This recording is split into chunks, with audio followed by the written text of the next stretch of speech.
Subscribe कयो असांजे channel खे। धार्मिक वीडियो ॾिसण जे लाइ बेल आइकन दबायो। जय श्री कृष्ण। ओम नमः भगवते वासुदेवाय।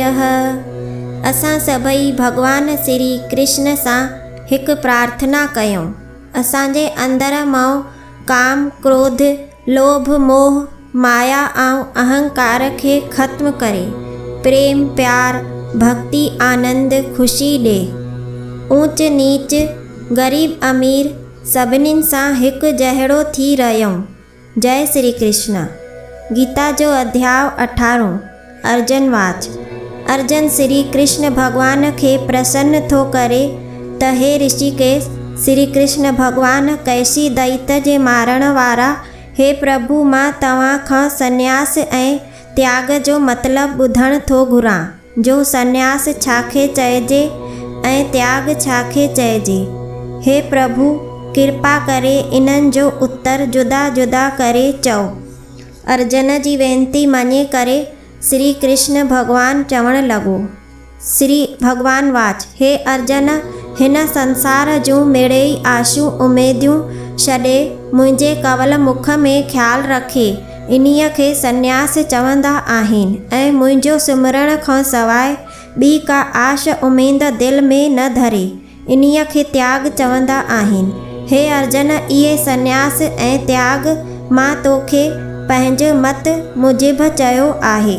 हाणे ॿियनि शास्त्रनि जो मत ॿुध। हिकिड़ा शास्त्र ईअं था चवनि, जहिड़ीअ तरह बुछड़ा कर्म छॾणु घुरिजनि। बुछड़नि कर्मनि जो फल दुख आहे ऐं चङनि कर्मनि जो फल सुख आहे। चङा कर्म जीअं सोने जूं कड़ियूं, बुछड़ा कर्म तीअं लोह जूं कड़ियूं पेरनि में आहिनि। तंहिं करे चङा कर्म ऐं बुछड़ा कर्म ॿई बंधननि जी फाही विझंदड़ आहिनि। छुटकारो ॿिन्ही मां कोन्हे, इन्हीअ करे भी त्यागण घुरिजनि। वरी किन शास्त्रनि जो मत आहे त जग, दान, तपस्या, स्नान इहे चङा कर्म न छॾिजनि, छो त इहे कर्म पवित्र कंदड़ आहिनि। हे कुंती नंदन अर्जुन, हाणे तूं हीअ ॻाल्हि ॿुध। त्याग टिनि क़िस्मनि जो आहे सो तोखे ॿुधायां थो। मुंहिंजी मर्ज़ी आहे त जग, दान, तपस्या, स्नान इहे छॾण न घुरिजनि, छो त इन्हनि कर्मनि करे माण्हू पवित्र थो थिए। इन्हीअ करे वैरागी ज्ञानी इन्हीअ खे न त्यागींदा आहिनि। जो चङा कर्म करे फल कुझु बि न घुरे, जो अज्ञान करे, आलस करे, चङा कर्म छॾे चवे छा फल थींदो, जो माया जे मोह में चङा कर्म छॾे ॾींदो, तंहिंखे तामसी त्याग चवंदा आहिनि। ऐं जेको देह खे दुख पहुचण करे चङा कर्म कंदा आहिनि, चवंदा आहिनि त स्नान करे सी थो थिए ऐं भजन तपस्या करण करे बीमारी थी थिए। अहिड़ीअ तरह जेके चङा कर्म छॾे ॾींदो तंहिंखे राजसी त्याग चवंदा आहिनि, तंहिंखे फल कुझु बि न थींदो। ऐं जेको हिन तरह चङा कर्म सम्झी चवंदो त माखे ब्राह्मण, खत्री, मानुष जनम मुश्किल मिलण वारो आहे, तंहिं करे सत कर्म ज़रूरु कंदो ऐं फल कुझु बि न घुरंदो, तंहिंखे सात्विकी त्याग चवंदा आहिनि। हे अर्जुन, चङा वैरागीवान पुरुष चङो कर्म जी निंदा भी कंदा आहिनि, पाण चङनि कर्मनि खे कंदा आहिनि ऐं फल कुझु बि न घुरंदा आहिनि। हे अर्जुन, इन्हनि जी बुद्धि निर्मल थींदी आहे। निर्मल बुद्धि करे ज्ञान पैदा थींदो आहे।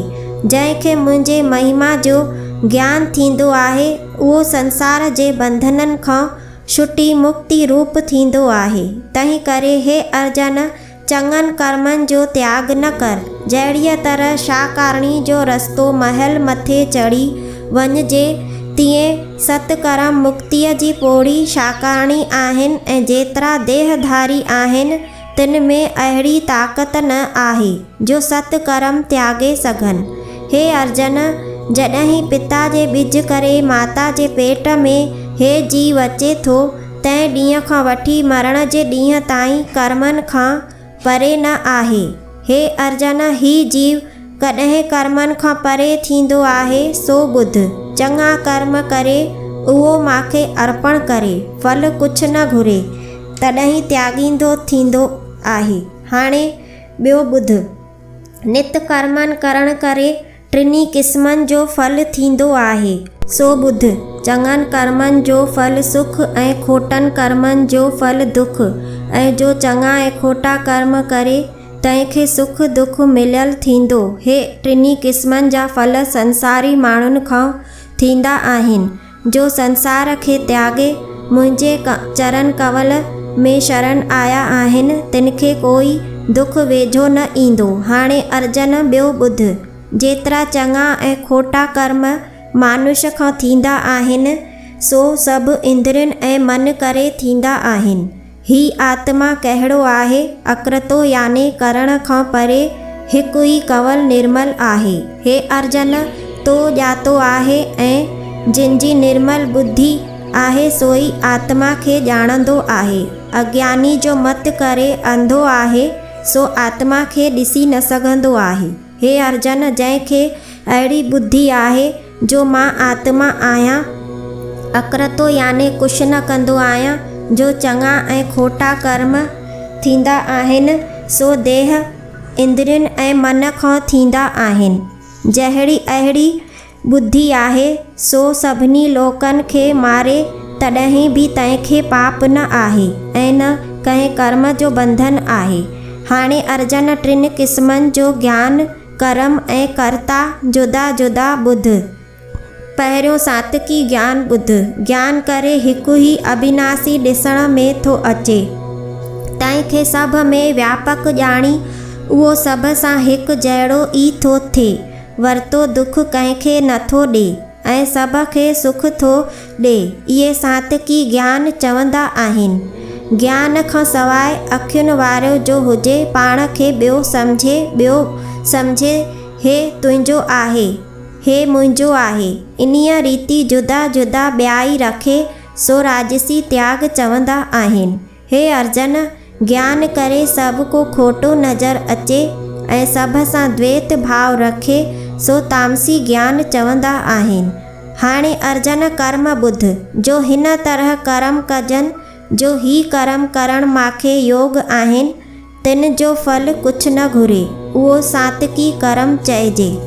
जंहिं कर्म करे फल जी इच्छा करे ऐं अहंकार सां चवे जो ही कर्म मां कयो, ऐं जंहिं कर्म करण सां जंजाल घणो थिए, सो उहो कर्म राजसी चइजे। ऐं जंहिं कर्म जो बंधन में ॿधल हुजे, जीव खे ॾुखाए घात करे, अहंकार में भरिजी पंहिंजे बल जी वॾाई करे, माया जे मोह में गलतान हुजे, सो तामसी कर्म चइजे। हाणे कर्मनि जो कर्तो ॿुध। जग, दान, श्राद्ध, अध्याव, इहे सभु चङा कर्म आहिनि। उहे भुली करे पर फल जी इच्छा न रखे, अहंकार खां परे रहे, चवे मुंहिंजो कुझु बि न आहे, सभु परमेश्वर जो आहे, चित्त में शांती रखे, ईअं बि न चवे त ही कार्य मुंहिंजो पूरो थिए। जेकॾहिं कुझु कार्य बिगड़ी पवे त क्रोध न करे, जो कार्य पूरो थिए त प्रसन्न न थिए। छा सम्झे सभु कुझु ईश्वर जो आहे, हर्क शोक खां रहित थिए। जेकी ईश्वर जे इच्छा सां अची मिले, सो भोजन करे खाए, उन्हीअ खे सात्विकी कर्तो चइजे। हाणे राजसी कर्तो ॿुध। जीवन जे ॾुखाइण में जंहिंजो सुभाउ अपवित्र हुजे, शोक करे, तंहिंसां जुड़ी योग करे, मुंहिंजे फल पाइण जी इच्छा करे, जो माण्हू मुंहिंजा वाह वाह चवंदा घर मां जो धन ख़र्चे, वरी उहे शोक करे, उहे राजसी कर्ता चइजे। हाणे तामसी कर्ता ॿुध। शास्त्रनि जे मतिलब खे न सम्झी यज्ञ, दान, तपस्या, स्नान कीन कजे, कंहिंखे मथो न टेकजे, वॾो मूर्ख जोड़ागर सभ सां लड़ी सोखी ॾेखारे, उहो तामसी कर्ता चइजे। हाणे टिनि प्रकारनि जा कर्ता ॿुध। निश्चो जुदा जुदा ॿुध। ऐं जंहिं विधीअ करे गृहस्थ में सुखी रहे, चङनि कर्मनि खे चङो ॼाणे, खोटनि कर्मनि खे खोटो ॼाणे, ऐं हीउ बि सम्झे त हिन ॻाल्हि करे मुक्ति ऐं हिन ॻाल्हि करे बंधन थींदो। जंहिं बुद्धीअ वीचार करे धर्म खे अधर्म ॼाणे, बुरे खे भलो ॼाणे, हिक जो ॿियो ॼाणे, इहे राजसी बुद्धीअ जा लक्षण आहिनि। ऐं जंहिं बुद्धीअ करे धर्म खे पाप ॼाणे ऐं जीव हत्या करे तंहिंखे पुण्य ॼाणे जो हे बकरो मरंदो त पुण्य थींदो, धर्म खे उल्टो पाप सम्झे सा तामसी बुद्धि आहे। हाणे दृढ़ता ॿुध, मन कंहिं खोटे कर्म जी चिंता न करे, सभु इंद्रियुनि वस रखे, फ़क़ति हिकु प्रभुअ जी शरण रखे, इहा सात्विकी दृढ़ता आहे। ऐं वरी जॾहिं मन पंहिंजे धर्म में सभिनी तरह दृढ़ निश्चय, धन खे खुटण खाइण कपिड़ा पहिरण में हुजे तॾहिं राजसी दृढ़ता आहे। घणीअ चिंता में गलतान रहे, निंड में सुम्ही रहे, कलेश विखाद करे, इहे टेई लक्षण तामसी दृढ़ता जा आहिनि। इन्हीअ खोटीअ बुद्धीअ में जो रढियल आहिनि निंड कलेश चिंता टिनी विकारनि में, सो पाण खे मुक्ति रूप करे नथा सघनि। तुंहिंजी तामसी दृढ़ता ॼाण। हे भारतवंशी अर्जन, हाणे टिनी प्रकारनि जा सुख ॿुध। हे माण्हू कौड़ो न खाए, सुख ॼाणे, मिठो खटे, अमृत वांगे भोजन करे, पहिरियां ई तकलीफ़ वठी तप साधना करे, उन जो फल उत्तम आहे, इहे सात्विकी सुख चइजे। हाणे राजसी सुख ॿुध। पहिरियां ई इंद्रियुनि जो सुख ज़ाहिर करे, पोइ विह फल पाए, इहे राजसी सुख चइजे। ही चारई तरफ़ तुच्छ फल आहिनि। सो हाणे तामसी सुख ॿुध। पहिरियां ई वेसारे निंद्रा आलस बेख़बर थी परमेश्वर खां भुलण, इहे तामसी सुख आहे। हाणे अर्जन ॿियो ॿुध। सुर्ग खां वठी पृथ्वीअ जो पाताल लोक नांग लोक ताईं टेई लोक माया मां पैदा थिया आहिनि। इन्हनि टिनी लोकनि में माया जा टे गुण आहिनि। टिनी गुणनि जो सुभावनि में टेई लोक वर्तिया आहिनि। लोकनि में गुण, गुणनि में लोक आहिनि। इन्हीअ कारण करे त्रिगुणी माया सृष्टि चई आहे। हे अर्जन, हाणे ब्राह्मण खत्री वैश्य शूद्र इन्हनि चइनी वर्णनि जा सुभाव कर्म थो चवां। इंद्रियुनि खे विषय विकार खां जीतण, मन संकल्पन विकल्पन खां जीतण, तपस्या भजन करण, पवित्र रहण, खिम्या धीरज स्वभाव रखण, ज्ञानी थियण, पाण खे सुञाण, विज्ञान गोबिंद तत् स्वरूप खे ॼाण, इहे ब्राह्मण जा स्वभाव धर्म आहिनि। हाणे खत्रियुनि जा स्वभाव धर्म ॿुध। सुर मां बलवान वॾो तेज वारा राजा, युद्ध जे मैदान मां न भॼण वारा, सियाणा धर्मी, पाण खे ईश्वर ठाकुर मूर न ॼाणण वारा, परमेश्वर ईश्वर में श्रद्धा रखण वारा, इहे स्वभाव खत्रियुनि जा आहिनि। हाणे वैश्यनि जा स्वभाव धर्म ॿुध। खेती वणज वापार ऐं गांयुनि जी सेवा करण, इहे वैश्यनि जा स्वभाव धर्म आहिनि। हाणे शूद्रनि जा स्वभाव ॿुध। टिनी वर्णनि जी सेवा करण, सेवा मां जो धन मिले तंहिं ते राज़ी रहण, इहे शूद्रनि जा स्वभाव धर्म आहिनि। इहे चइनी वर्णनि जा स्वभाव चयमि। इहे जीव प्राणी पंहिंजा पंहिंजा कर्म करे सिद्ध स्वरूप खे पाईंदा आहिनि। पंहिंजो पंहिंजे कर्मनि में निश्चय करे दृढ़ आहिनि। इन्हीअ मां जो फल निकिरे तंहिंखे छा चइजे? पार ब्रह्म जो सृष्टिअ जो रचण वारो आहे, सो सभ में व्यापक अविनाशी तंहिंखे पाईंदा। हे अर्जन, इन्हनि चइनी वर्णनि जा जो धर्म चयमि, इन्हनि खे पंहिंजे पंहिंजे धर्म मां कल्याण करणो आहे। पंहिंजो धर्म न छॾे, ॿिए जो धर्म हुन जी सहायता न कंदो, पंहिंजे धर्म मुक्तिअ जो कल्याण दाता आहे। इहे चइनी वर्णनि जा धर्म। हाणे टिनी गुणनि जा लक्षण ॿुध। हे अर्जन, मुंहिंजो भजन करण करे चारई गुण कटिया वेंदा आहिनि, सो सुतती मुंहिंजे चौथे पद खे पाईंदो। तंहिंजो नालो महद पद, तुरिया पद, सत पद भी चइबो आहे। जो जीव इन्हीअ पद खे प्राप्त थिया आहिनि, तंहिंखे कंहिं कर्म त्यागण जो दोखो न आहे। जो सत पद खे छॾे करे पंहिंजे मन में जो उदम करे, तंहिंखे वॾो दोखो आहे। तंहिं ते दृष्टांत ॿुध। जीअं धुएं खां न्यारी निर्मल अग्नि ॿरंदड़ आहे, तंहिं निर्मल अग्नीअ में धुएं वारी काठी मोलजे तॾहिं निर्मल अग्नीअ खे बिगाड़े विझंदी आहे। तीअं ई चोथों पद तुरिया वारे खे कर्म उधम करणु दोखो आहे। कर्मनि जो उधम करणु सतपुरुख खे बिगाड़े छॾींदो आहे। इन्हीअ तरह तुरिया पद में जो लीन थी समाइजी रहियो आहे, तंहिंखे कामना यानी इच्छा जो उधम करणु कुझु बि न रहियो। हाणे जो जीव चौथे पद में लीन थिया आहिनि, तिन जा मुख्य लक्षण ॿुध। हुनखे कंहिंसां मोह ममता रखणु न घुरिजे ऐं संसार जे विषयनि खां पंहिंजे मन जीते रखे ऐं कंहिं वस्तु जी इच्छा न करे सो ॿुध। उहो कर्मनि खां रहित सिद्ध संसार खां मथे वञी सुख आनंद खे प्राप्त थींदो। तंहिं सुख जे समान ॿियो कोई सुख न आहे। इन्हीअ कारण करे तंहिंखे बि लोड़ न आहे। सो उहो कहिड़ीअ तरह सिद्धीअ खे प्राप्त थींदो।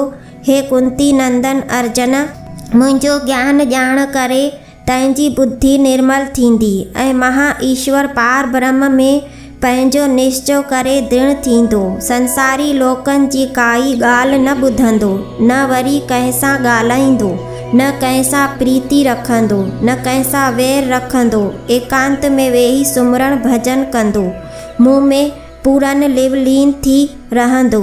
हाणे सुख जे सेजा ते सुम्ही संसार मां तंहिं टे ॻाल्हियूं पाण वटि जीते रखियूं आहिनि। सो कहिड़ियूं ॻाल्हियूं सो ॿुध। देह करे संसारी माण्हुनि जी संगति न कंदो आहे, जिभ्या करे ॻाल्हाईंदो न आहे, मन करे संसारी लोकनि खे चिताए ॾिसंदो न आहे। अहिड़ीअ तरह मन ऐं इच्छा जिभ्या जीते रखियूं अथसि ऐं अंतर ध्यान थी मुंहिंजो ध्यान साण जुड़ी वैरागी थियो आहे। सो कहिड़ो वैरागी मथे ब्रह्मा लोक पाताल में शेष नांग लोक तिन जा जो सुख आहिनि, तिन खे तुच्छ मात्र नास रूप करे ॼाणे। इन्हीअ जो नालो वैरागी आहे। अहंकार जो बल तकबर काम क्रोध लोभ मोह खां त्यागी थी इन्हनि में विचरंदो न आहे, न खाइण पीअण वधीक रखंदो आहे। इन्हीअ जो नालो त्याग आहे। जंहिं सभई विकार त्याग्या, कंहिं वस्तु सां मोह ममता न आहे, जो ही शइ मुंहिंजी न आहे, अहिड़ो जो सतपुरुष आहे, सो जीअरे ई देह सां मुक्ति रूप आहे। ब्रह्म रूप सो छा चइजे। माया जा टे गुण कटे छॾे, जॾहिं टे गुण कटियईं तॾहिं जहिड़ो आत्मा ब्रह्म हो तहिड़ो ई ब्रह्म जो ब्रह्म रूप थियो। तंहिंजो आत्मा ॾाढो प्रसन्न थियो। कॾहिं कंहिं विञायल शइ जी चिंता न करे, अणॾिठीअ शइ जो अचण जी इच्छा न रखे, सभिनी साण सम दृष्टि हिकु जहिड़ो थी वर्ते। इहे लक्षण तुरिया पद जा चया अथम। जॾहिं तुरिया पद में मानुष ईंदो आहे तॾहिं मुंहिंजी भक्ति महिमा ॼाणंदो आहे। सो मुंहिंजो भगत कहिड़ो आहे। तुरिया पद में लीन थियण करे हुनखे ब्रह्म ज्ञान जो प्रकाश थींदो। सा भक्ति प्रभुअ जी ॼाणे, सॼे प्रभुअ जो प्रताप ॼाणे, महत तत खे विधीअ सां वीचारे ऐं तंहिंखे ॼाणे। इन्हीअ खां वाधारो ॿियो महात्म न आहे। तंहिं महिमा जो ॼाण ई परम भक्ति आहे। सो हिन खिन खिन पल पल जिभ्या सां श्री राम संभाले जपे। हे अर्जन, जंहिं मुंहिंजो महिमा ज्ञान रूप जो अमृत पीतो आहे, जेसिताईं मानुष देह में रहे तेसिताईं परम शांति सुख तंहिं में मग्न रहंदो।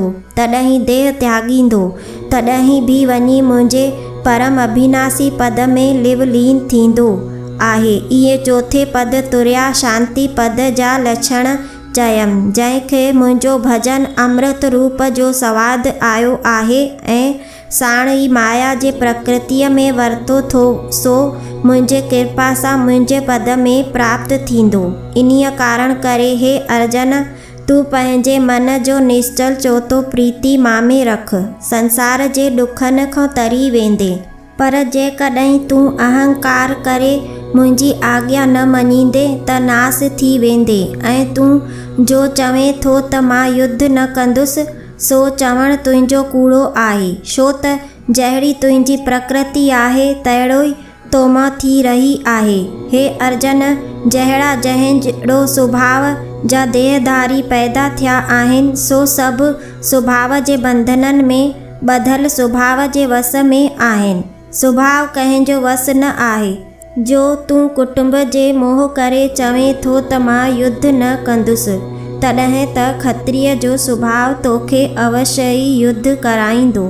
हे अर्जुन, ईश्वर जो साखी स्वरूप सभिनी जीवन में विराजमान आहे, सो जीवन खे माया जे पदार्थनि में भरमाईंदो रहे थो।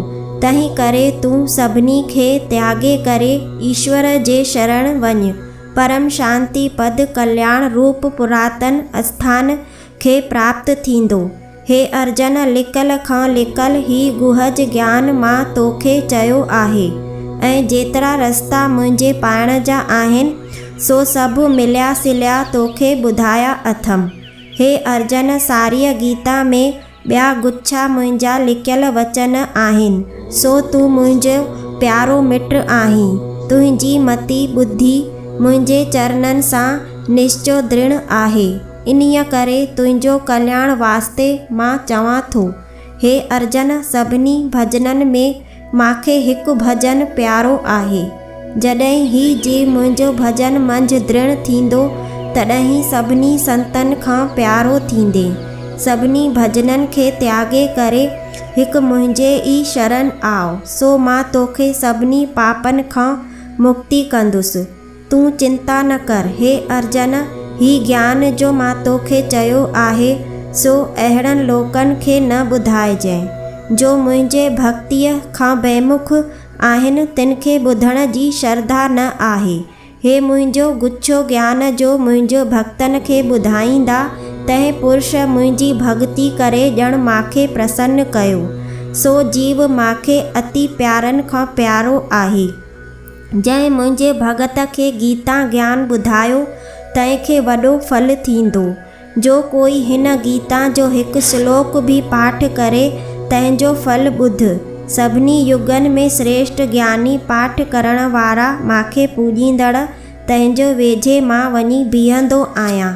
जीअं को कंहिंजो नाव वठी सॾे तॾहिं उहो झटि जवाबु ॾींदो आहे, तहिड़ीअ तरह गीता पाठ करण वारनि जे वेझे वञी बीहंदो आहियां, ऐं जो अर्थ करे कंहिंखे ॿुधाए तंहिंजी महिमा ऐं वॾाई चई नथी वञे, जहिड़ीअ तरह मुंहिंजी महिमा ऐं वॾाई वचननि खां अगोचर आहे, तहिड़ीअ तरह गीता जो अर्थ करण जी महिमा भी वचननि खां अगोचर आहे। ऐं ॿुधण वारो हुनखे सत सत करे श्रवण करे ॿुधे त उहो ॼमण मरण जे बंधननि खां छुटी मुक्ति रूप थी परमानंद अविनाशी पद खे पाईंदो। हे अर्जुन, जीअं जो तो ही ज्ञान हिकु चित थी ॿुधो आहे, सो तो में जेको अज्ञान ऐं मोह हुयो सो नास थी वियो। भॻवान जा वचन ॿुधी अर्जुन चवण लॻो, हे अचत अविनाशी पुरुष, भॻवान तुंहिंजे कृपा करे हाणे मुंहिंजो मोह नास थी वियो ऐं ज्ञान भी पातुसि। मुंहिंजी बुद्धि भी निर्मल थी। मुंहिंजो मन जा जेके संसा हुया सो भी सभु नास थी विया ऐं तव्हांजे मुख कवल मां जो युद्ध करण जी आज्ञा थी आहे, सो मां युद्ध करियां थो।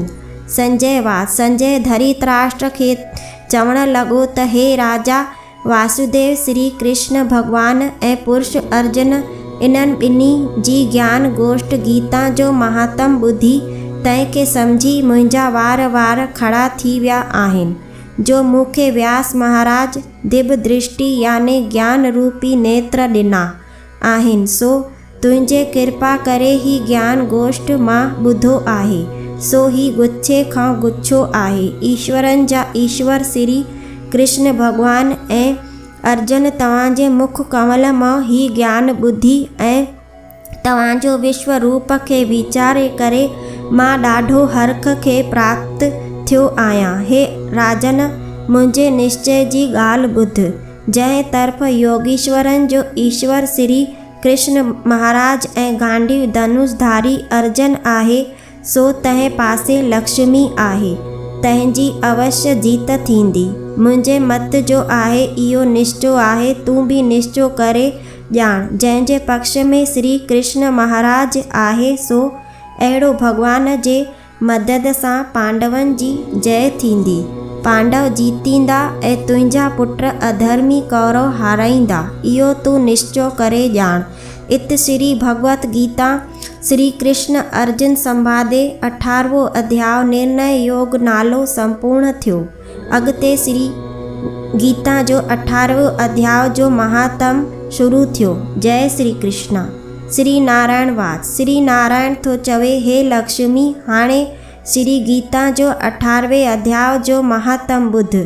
जीअं सभिनी नदियुनि में गंगा, सभिनी खेतरुनि में हरिद्वार, सभिनी तीर्थनि में पुष्कर, सभिनी पर्वतनि में कैलाश पर्वत, सभिनी गऊनि में कपिला धेनु गऊ श्रेष्ठ आहे, तीअं सारीअ गीता में 18 अध्याय श्रेष्ठ आहे। तंहिंजो फल ॿुध। कथा शुरू। हिकु दफ़े सुमेर पर्वत ते राजा इंद्र पंहिंजी कचहरी लाइ वेठो हो ऐं ॿिया देवता बि अचे कठा थिया हुया। उते अप्सराऊं बि नाच पए कयो त एतिरे में छा ॾिसनि त भॻतनि जा 4 पारखद कहार डोली खणण वारा हिकिड़ो चइनी ॿाहुनि वारो देवता जी शक्ल मनुष्य खे विवान डोलीअ ते चाढ़े था अचनि। तॾहिं राजा इंद्र उन्हनि खे ॾिसी चवणु लॻो त ही केरु अहिड़ो शख़्स आहे तंहिंखे पारखत विवान में खयों था अचनि। ईअं कंदे पारखदनि विवान अचे उते लाथो ऐं राजा खे अची चयईं त हे इंद्र, भॻवान जो हुकुम आहे त तूं गादी ख़ाली कर त ही तुंहिंजे गादीअ ते वेहे। इंद्र ॿुधी उथी खड़ो थियो ऐं हुन खे गादीअ ते वेहण ॾिनो, पर दिलि में चयईं त हिन अहिड़ो कहिड़ो पुञ जो कमु कयो आहे जंहिं करे ही मुंहिंजे गादीअ ते वेहण जे लाइक़ु थियो आहे। हिन शक जे मिटाइण लाइ पंहिंजे गुरुअ विस्पति देवता खां पुछियो त हे महाराज, मां भायां थो त हिन गऊ दान कयो आहे ऐं न काशीअ में सनानु कयो आहे, न जप तप न तीर्थ। तव्हां टिनी लोकनि जे हालतुनि खे ॼाणो था। तव्हांखे जेकॾहिं हिन जो पुञ मालूम हुजे त मुंहिंजो शक लायो। विस्पति देवता त हे इंद्र, मूंखे बि शक आहे, मां बि हिन गुच्छे खे ॼाणी नथो सघां। हलो त हली श्री नारायण खां पुछूं।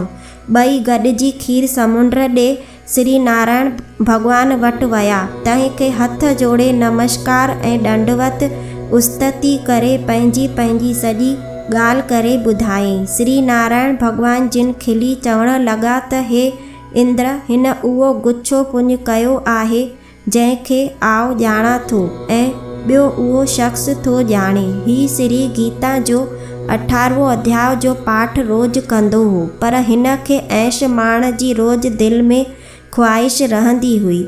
सो जॾहिं मनुष्य शरीर छॾियो अथसि तॾहिं मूं हिन खे तुंहिंजी गादी ॾिनी आहे। तूं चिंता न कर।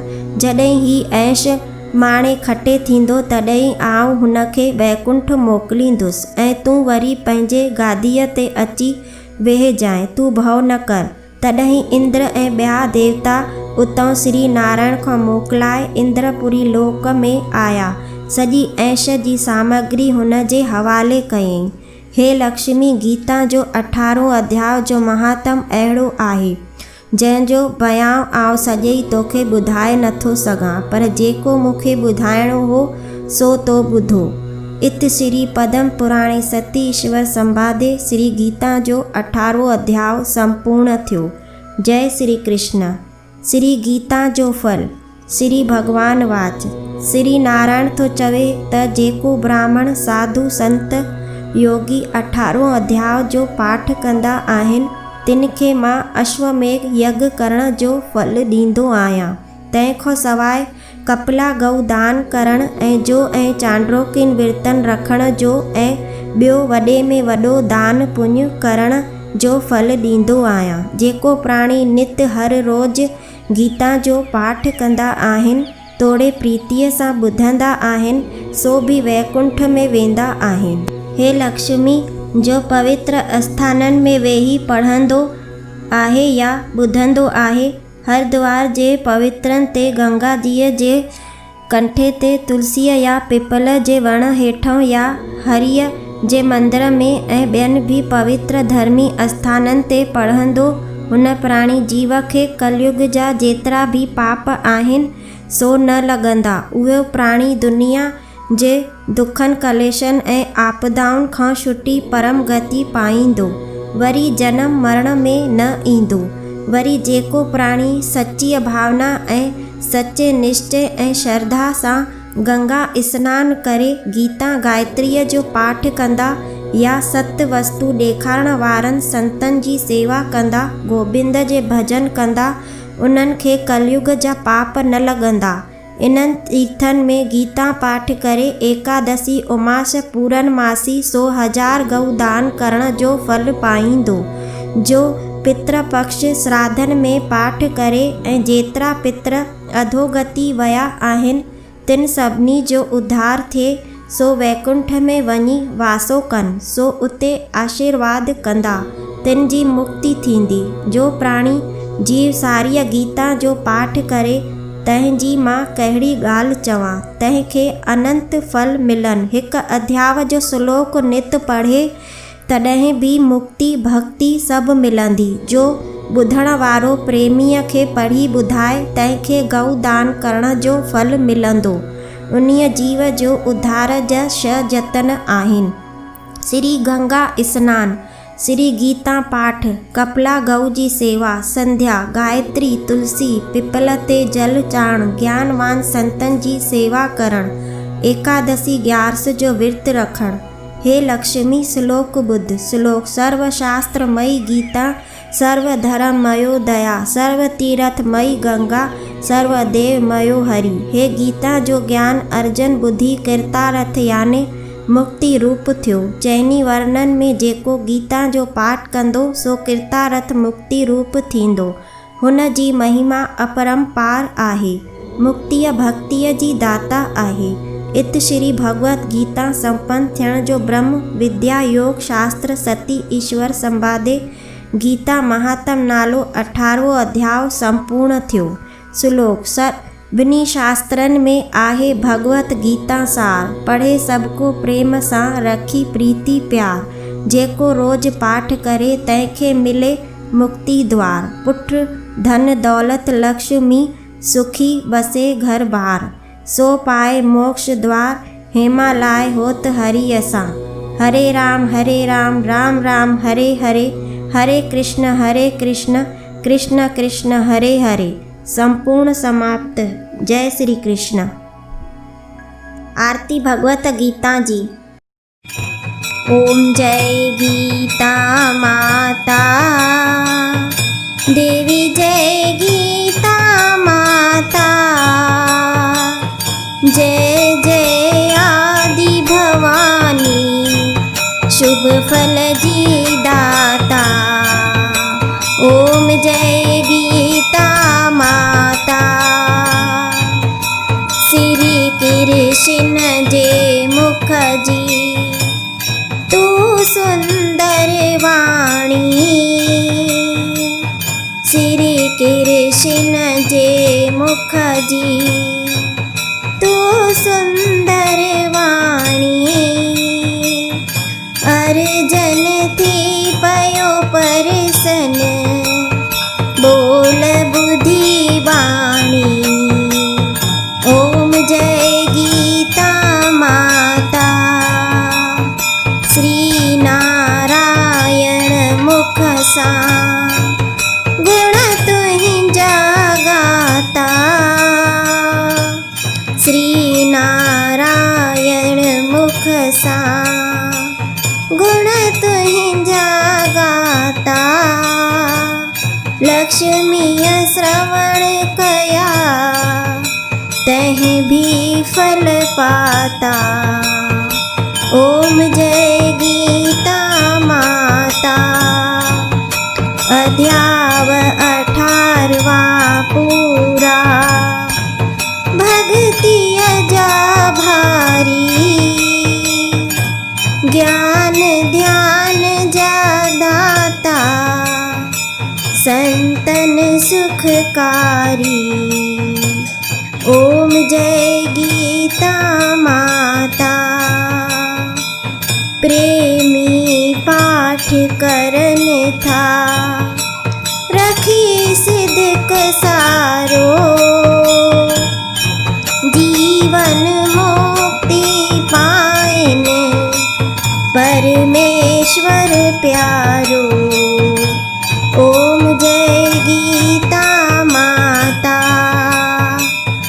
अर्जन जॾहिं युद्ध में हीण धर्म खां थियो, आत्म ज्ञान जो नखे तो उपदेश कयो। ओम जय गीता माता, आत्मा अमर अगोचर, बाहे नथी साड़े, लटा पुराणा लाहे, देह नवा धारे। ओम जय गीता माता, जॾहिं धर्म खे जग में नास थिए सारो, धर्म जे रक्षा कारण वठे ईश्वर अवतारो। ओम जय गीता माता, माता सभ जी आहीं, शरण वठो कंहिंजी, तो बिन ॿियो न ॾिसूं था, आश कयूं जंहिंजी। ओम जय गीता माता, भीड़ पई भगतन खे, तू थी सुखदाई, तो वट दौलत धन जी, कमी नाहे काई। ओम जय गीता माता, कृष्ण देव सां जेको ॻाल्हाइण चाहे, हे मां पाठ करे नित, मोक्ष गति पाए। ओम जय गीता माता। जय श्री कृष्ण। धर्म अधर्म जो भेदन सान्यारो, अमर अगीता जा बोल प्यारा, हे नाथ नारायण वासुदेवा, श्री कृष्ण गोविंद हरे मुरारी, हे नाथ नारायण वासुदेवा। हीअ गीता पूरी संपूर्ण थी। मूंसां जेकी भी ग़लती या भूल चूक थी हंधी पंहिंजी भेण माउ धीअ सम्झी क्षमा कंदा। जय श्री कृष्ण।